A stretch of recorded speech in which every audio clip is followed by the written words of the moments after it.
ನಮಸ್ಕಾರ ವೀಕ್ಷಕರೇ, ನಾವಿವತ್ತು ಆರೋಗ್ಯಕ್ಕೆ ಸಂಬಂಧಪಟ್ಟ ಸಸ್ಯದ ಬಗ್ಗೆ ತಿಳಿಯೋಣ. ನಮ್ಮ ಆರೋಗ್ಯ ನಮಗೆ ಅತಿ ಮುಖ್ಯ. ಹೀಗಿರುವಾಗ ಕೆಲವೊಂದು ಸಸ್ಯಗಳ ಬಗ್ಗೆ ತಿಳಿಯೋಣ. ಅದು ಆರೋಗ್ಯಕ್ಕಾಗಿ ಸಂಬಂಧಪಟ್ಟ ಸಸ್ಯವಾಗಿರುತ್ತದೆ. ಆ ಸಸ್ಯ ಯಾವುದೆಂದರೆ ಅಮೃತ ಬಳ್ಳಿ.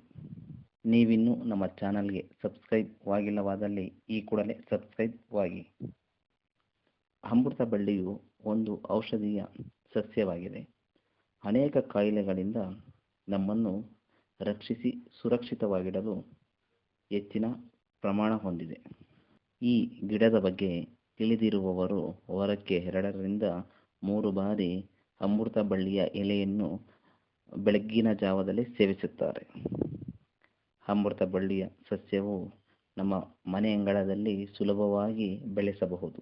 ಅಮೃತ ಬಳ್ಳಿ ಕಾಂಡವನ್ನು ಒಂದು ತುಂಡನ್ನು ಮಣ್ಣಿನಲ್ಲಿ ನೆಟ್ಟರೆ ಬಳ್ಳಿಯ ರೂಪದಲ್ಲಿ ಹಬ್ಬುತ್ತದೆ.